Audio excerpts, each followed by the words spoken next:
How to score 8 in reading. बहुत बार ये देखा गया है कि आइल्स के 4 मॉड्यूल्स में सबसे ज्यादा जहाँ स्टूडेंट्स स्ट्रगल करते हैं वो रीडिंग मॉड्यूल है। तो सबसे पहले बात करते हैं स्टूडेंट्स की रीडिंग में ऐसी प्रॉब्लम क्या है स्टूडेंट्स की जो उनको इतनी प्रॉब्लम आती है और इसके क्या रीजंस हैं। और इस वीडियो के एंड में सॉल्यूशंस या ऐसी टेक्निक्स भी हैं जिनको आप यूज करके रीडिंग में 8 बैंड्स ला सकते हैं।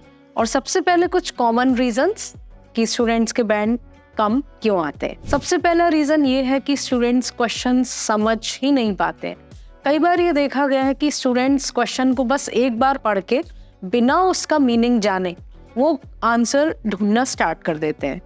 दूसरा रीजन ये कि वो आंसर की लोकेशन तक पहुंच ही नहीं पाते हैं और वो डिस्ट्रैक्टर्स को ही आंसर समझ लेते हैं एंड इस तरह से वो क्वेश्चंस के आंसर्स भी रॉन्ग देते हैं। तो उन्होंने क्वेश्चन भी रॉन्ग उनको समझ में आया और आंसर की लोकेशन तक वो पहुंचे नहीं तो आंसर भी उनका रॉन्ग हो गया। तो स्टूडेंट सुनी हुई बातों पे अपना माइंडसेट बना लेते हैं। जैसे कि आपके किसी फ्रेंड को रीडिंग में प्रॉब्लम है और वो आपसे आके बोलता है कि रीडिंग में तो बैंड्स आते ही नहीं है और बहुत टफ होता है, तो इसमें बैंड्स मिलने मुश्किल है। तो आपने भी उसी स्टेट ऑफ माइंड से अपनी रीडिंग के स्कोर खुद ही कम कर लिया। अगर आप ये सोच के बैठते हैं कि रीडिंग में तो कुछ होना ही नहीं है तो बिलीव मी आपके इसमें बैंड्स नहीं आने हैं। तो सबसे पहले आपको अपना माइंडसेट जो है वो पॉजिटिविटी के साथ रीडिंग करनी होगी। चलिए अब बात करते हैं कुछ ऐसे ट्रिक्स की जो ना सिर्फ आपको एग्जाम्स में बैंड्स देगा बट आपके टाइम को भी सेव करेगा। तो सबसे पहले move on technique. Move on technique, अगर आपको किसी क्वेश्चन का आंसर नहीं मिल रहा तो प्लीज उसको सर्च करने में टाइम वेस्ट ना करें, मूव ऑन कर लें।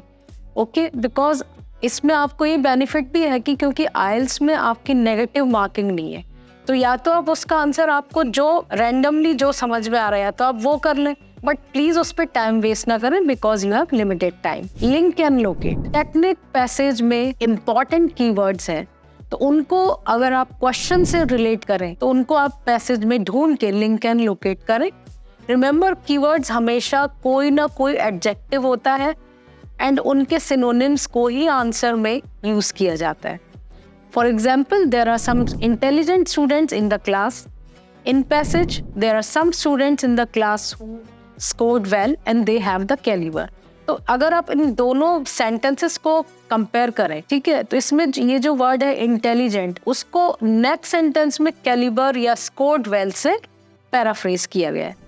ओके, थर्ड टेक्निक है 3 लाइन्स अप और डाउन टेक्निक। ये आपने बहुत बार सुना होगा जैसे, बट ये काम करती है मैच द हेडिंग्स में, ट्रू फॉल्स नॉट गिवन में। इस टाइप के क्वेश्चंस में ये काम आता है।